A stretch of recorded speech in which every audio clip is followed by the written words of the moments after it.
श्री शिव महापुराण विद्येश्वर संहिता अथ एकोनविंशोऽध्याय पार्थिव शिवलिंग के पूजन का महात्म्य।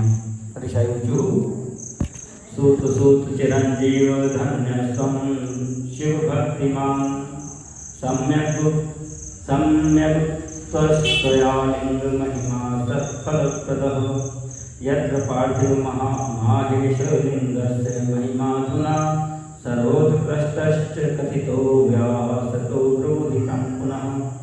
ऋषिगण बोले, हे सूत जी, आप चिरंजीवी हो, आप धन्य हैं जो परम शिव भक्त हैं। आपने शुभ फल को देने वाली शिवलिंग की महिमा सम्यक प्रकार से बताई। अब आप व्यास जी द्वारा वर्णित भगवान शिव के सर्वोत्कृष्ट पार्थिव लिंग की महिमा का वर्णन करें। सूतवाच सन्ध्ववृषयः सर्वे सद्भक्त्यादरतोऽखिलाः शिवपार्थिवलिङ्गस्य महिमा प्रोच्यते मया उक्तेष्वेतेषु लिङ्गेषु पार्थिवं लिङ्गमुत्तमं तस्य पूजनतो विप्रा बहवः सिद्धिमागताः। सूत जी बोले, हे ऋषियों, मैं शिव के पार्थिव लिंग की महिमा बता रहा हूँ। आप लोग भक्ति और आदर से इसका श्रवण करें। हे द्विजों, अभी तक बताए हुए सभी शिवलिंगों में पार्थिव लिंग सर्वोत्तम है। उसकी पूजा करने से अनेक भक्तों को सिद्धि प्राप्त हुई है। हरे ब्रह्मा च ऋषयः स प्रजापतयस्तथा सम्पूज्य पार्थिवं लिंगं प्राहुः सर्वेक्षितं द्विजाः देवासुरमनुष्याश्च गन्धर्वोरगराक्षसाः अन्येपि बहवः सिद्धिं तं सम्पूज्य गताः पराम्। हे ब्राह्मणों, ब्रह्मा विष्णु प्रजापति तथा अनेक ऋषियों ने पार्थिव लिंग की पूजा करके अपना संपूर्ण अभीष्ट प्राप्त किया है। देव, असुर, मनुष्य, गंधर्व, नाग, राक्षसगण और अन्य प्राणियों ने भी उनकी पूजा करके परम सिद्धि प्राप्त की है। कृतेरत्नमयं लिंगं त्रय्यतायां हेम संभवं द्वापरे पालनं श्रेष्ठं पार्थिवं तु कलौ युगे अष्टमूर्तिषु सर्वासु मूर्तिर्वै पार्थिवीवरा अनन्यपूजिता विप्रास्तपस्तस्मान् महत्फलम्। सतयुग में मणिलिंग, त्रेता युग में स्वर्णलिंग, द्वापर युग में पारदलिंग और कलयुग में पार्थिवलिंग को श्रेष्ठ कहा गया है। भगवान शिव की भी 8 मूर्तियों में पार्थिव मूर्ति श्रेष्ठ है। पृथ्वी, जल, तेज, वायु, आकाश, सूर्य, चंद्रमा तथा यजमान, ये शिव की 8 मूर्तियां हैं। किसी अन्य द्वारा न पूजी हुई नवनिर्मित पार्थिव मूर्ति की पूजा करने से तपस्या से भी अधिक फल मिलता है। यथा सर्वेषु देवेषु ज्येष्ठः श्रेष्ठः महेश्वरः एवं सर्वेषु लिंगेषु पार्थिवं श्रेष्ठमुच्यते। यथा नदीषु सर्वासु ज्येष्ठा श्रेष्ठा सुरापदा तथा सर्वेषु लिंगेषु पार्थिवं श्रेष्ठमुच्यते। यथा सर्वेषु मंत्रेषु प्रणवो हि महान् स्मृतः तथेदं पार्थिवं श्रेष्ठमाराध्यं पूज्यमेव हि। यथा सर्वेषु ब्रह्मवर्णेषु ब्राह्मणः श्रेष्ठ उच्यते तथा सर्वेषु लिंगेषु पार्थिवं श्रेष्ठमुच्यते।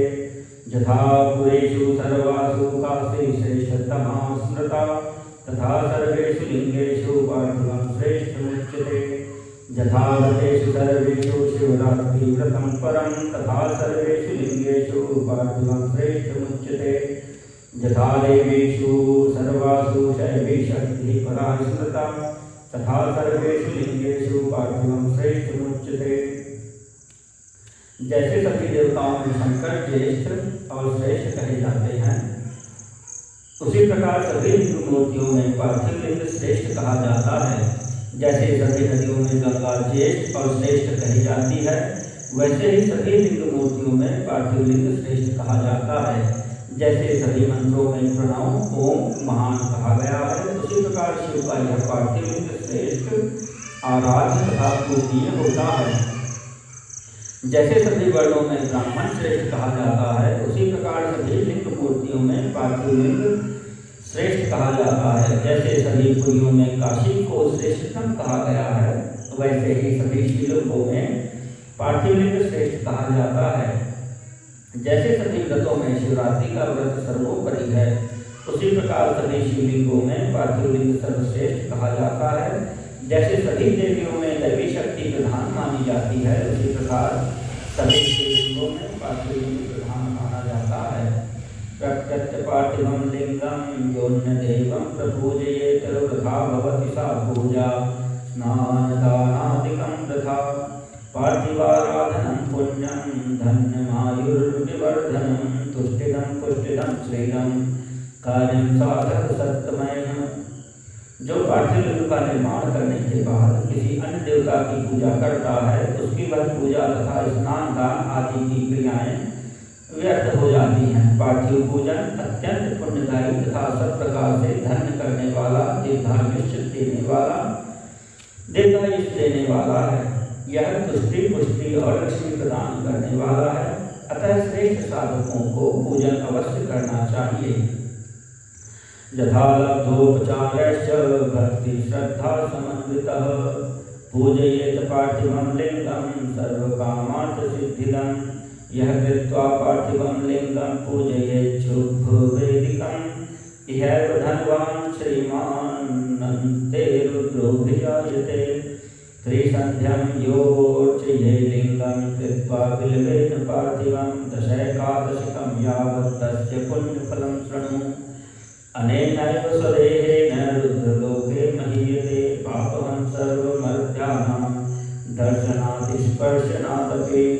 जीवन्मुक्तः स वैज्ञानी शिव एव न संशयः तस्य दर्शनमात्रेण भुक्तिर्मुक्तिश्च जायते। उपलब्ध उपचारों से भक्ति श्रद्धापूर्वक पार्थिव लिंग का पूजन करना चाहिए।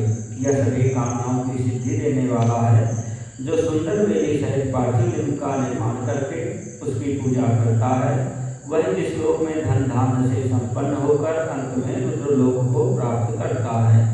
जो पार्थिव लिंग का निर्माण करके बिल्व पत्रों से 11 वर्ष तक उसका त्रिकाल पूजन करता है, उसके पुण्य फल को सुनिए। वह अपने किसी शरीर से रुद्रलोक में प्रतिष्ठा प्राप्त करता है। उसके दर्शन और स्पर्श से मनुष्यों के सभी पाप नष्ट हो जाते हैं। वह जीवन मुक्त ज्ञानी और शिव स्वरूप है, इसमें संशय नहीं है।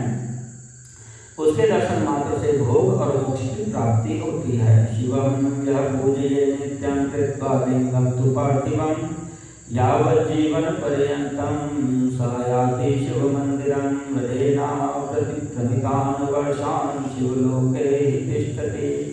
सकामः पुनरागत्य राजेन्द्रो भारते भवेत् निष्कामः पूजये नित्यं पार्थिवं लिंगमुत्तमं शिवलोके सदा तिष्ठेत् तस्य सायुज्यमाप्नुयात्।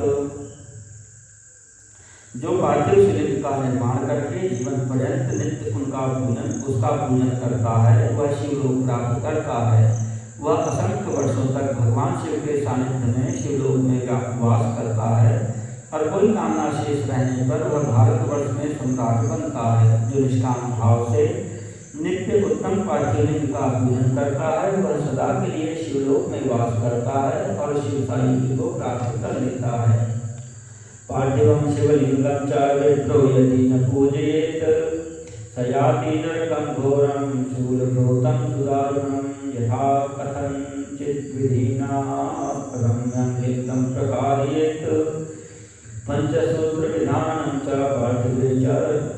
पार्थिवेन विचारयेत्। यदि ब्राह्मण पार्थिव शिवलिंग का पूजन नहीं करता है, तो वह अत्यंत दारुण शूलभूत नामक घोर नरक में जाता है। किसी भी विधि से सुंदर पार्थिव लिंग का निर्माण करना चाहिए, किंतु उसमें पंचसूत्र विधान नहीं करना चाहिए। अखंडं तद्विकर्तव्यं न विखंडं प्रकारयेत् विखंडं तु प्रकुर्वाणो नैव भूयाफलं लभेत्। रत्नजं हेमजं लिंगं पारदं स्फाटिकं तथा पार्थिव पुष्परागोत्थं खंडं तु प्रकारयेत्। उसे अखंड रूप में बनाना चाहिए, खंडित रूप में नहीं। खंडित लिंग का निर्माण करने वाला पूजा का फल नहीं प्राप्त करता है। मणिलिंग, स्वर्णलिंग, पारदलिंग, स्फटिकलिंग, पुष्परागलिंग और पार्थिव लिंग को अखंड ही बनाना चाहिए। अखंडं तु चरं लिंगं द्विखंडं चरं स्मृतं खंडाखंड विचारोऽयं सचराचर यो हि स्मृतः। वेदिका तो महाविद्यालिंगम देवो महेश्वरः अथो हि स्थावरे लिंगे स्मृता श्रेष्ठा विखंडिता। अखंड लिंग चर लिंग होता है और दो खंड वाला अचर लिंग कहा गया है। इस प्रकार चर और अचर लिंग का यह खंड अखंड विधान कहा गया है। स्थावर लिंग में वेदिका भगवती महाविद्या का स्वरूप है और लिंग भगवान महेश्वर का स्वरूप है। इसलिए स्थावर अचर लिंगों में वेदिका युक्त द्विखंड लिंग ही श्रेष्ठ माना गया है। द्विखंडम स्थावरम लिंगम कर्तव्यम ही विधानतः खंडम जंगमम प्रोक्तम शैव सिद्धांत वेदिभिः। द्विखंडम तु चरम लिंगम कुर्वन्त्यज्ञान मोहिताः नैव सिद्धांत वित्तारो मुनयः शास्त्रकोविदाः। अखंडम स्थावरम लिंगम द्विखंडम चरमेव च ये कुर्वन्ति नराः मूढाः न पूजा फलभागिनः। द्विखंड वेदिका युक्त स्थावर लिंग का विधान पूर्वक निर्माण करना चाहिए। शिव सिद्धांत के जानने वालों ने अखंड लिंग को जंगम चर लिंग माना है। अज्ञानतावश ही कुछ लोग चर लिंग को दो खंड में वेदिका और लिंग बना लेते हैं। शास्त्रों को जानने वाले सिद्धांत मर्मज्ञ मुनिजन ऐसा नहीं करते। जो मूढ़जन अचर लिंग को अखंड तथा अचर लिंग को द्विखंड रूप में बनाते हैं उन्हें शिव पूजा का फल नहीं प्राप्त होता। तस्मात् शास्त्रोक्त विधिना अखंडम चर संकेतम द्विखंडम स्थावरम लिंगम कर्तव्यम परया मुदा। अखंडे तु चरे पूजा संपूर्ण फलदायिनी द्विखंडे तु चरे पूजा महाहानि प्रदा स्मृता। अखंडे स्थावरे पूजा न कामं फलदायिनी प्रत्यवायुकरी नित्यमित्युक्तं शास्त्रवेदिभिः। इसलिए अत्यंत प्रसन्नता पूर्वक शास्त्रोक्त विधि से चर लिंग को अखंड तथा अचर लिंग को द्विखंड बनाना चाहिए। अखंड चर लिंग में की गई पूजा से संपूर्ण फल की प्राप्ति होती है। द्विखंड चर लिंग की पूजा महान अनिष्टकारी कही गई है। उसी प्रकार अखंड अचर लिंग की पूजा से कामना सिद्ध नहीं होती, उससे तो अनिष्ट प्राप्त होता है, ऐसा शास्त्रज्ञ विद्वानों ने कहा है। इति श्री शिव महापुराणे प्रथमायां युद्धेश्वर संहितायां साध्य साधन खंडे पार्थिव शिवलिंग पूजन महात्म वर्णनम नाम एकोनविंशोऽध्यायः।